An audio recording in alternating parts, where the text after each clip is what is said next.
Happy new year to everyone. তো এটা 1st জানুয়ারির দিন ছিল আমার ভাইয়ের বার্থডে, তো সেখানে গেছিলাম। Thank you. আমার ভাই ভীষণ লাকি যে 1st জানুয়ারি তোর বার্থডে, তো ওকে সকাল সকালকে দক্ষিণা দিয়ে দিলাম। দেন আমি বসে পড়েছিলাম লাঞ্চ করতে। লাঞ্চে ছিল ভেজ ডাল, বেগুনি আর ছিল চিকেন কষা। দেন লাঞ্চ করে আসার সময় ভাবিও দেখো কি সুন্দর আমাকে টাটা দিচ্ছিল। তো যেহেতু 1st জানুয়ারি বিকালে একটু না বেরোলে ভগবান পাপ দেবে, তাই চলে গেছিলাম একটু কফি খেতে।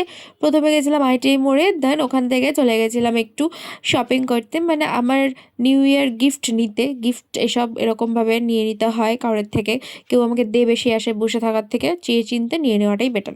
তো যাই হোক, তারপরে চলে গেছিলাম বিশালে, কারণ আমার যে ভাইয়ের বার্থডে দেখালাম, তো ওর জন্যই একটা শর্ট শার্টও নেবো আমি। তো তাই চলে গেছিলাম, আর কিছু শপিংও করে নিয়েছি টুকটাক। 1st জানুয়ারি বলে কথা, বছরের প্রথম দিন শপিং করলে সারা বছর শপিং করে কাটে, এটা আমি শুনেছি, তো তাই জন্য। দেন কাঁচরাপাড়া কলেজের ওখানে একটা দোকান থেকে চিকেন চাউমিন নিয়ে নিলাম। এই চিকেন চাউমিনটার দোকানটা নাকি অনেক ফেমাস, বাট আমি জানতাম না, তবে খাওয়ার পরে আমার ভালোই লেগেছে।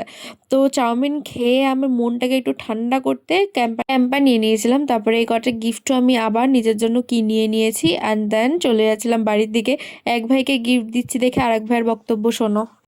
দিদি, জন্মদিনে হোম থিয়েটার লাগবে। ও এত কথা কেন বলে না? না, ও এত কথা বলে না। আমি বলি, দাদা একটু একটু কিছু বলতে পারে না, বলো।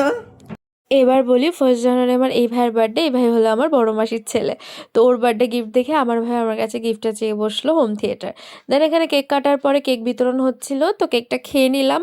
আর তারপরে আমি যেই পাপ কাজটা করেছি, এই যে দেখো, এই পাপ কাজের জন্য ভগবান আমাকে কোনোদিন ক্ষমা করবে না, ভাবি কোনোদিন ক্ষমা করবে না কি জানি না, তবে ভগবান তো করবে না। তারপরেও ভাবি ভালো মানুষ, তাই আমাকে টাটা দিল। তো এইভাবেই দিনটা শেষ করলাম আর কি।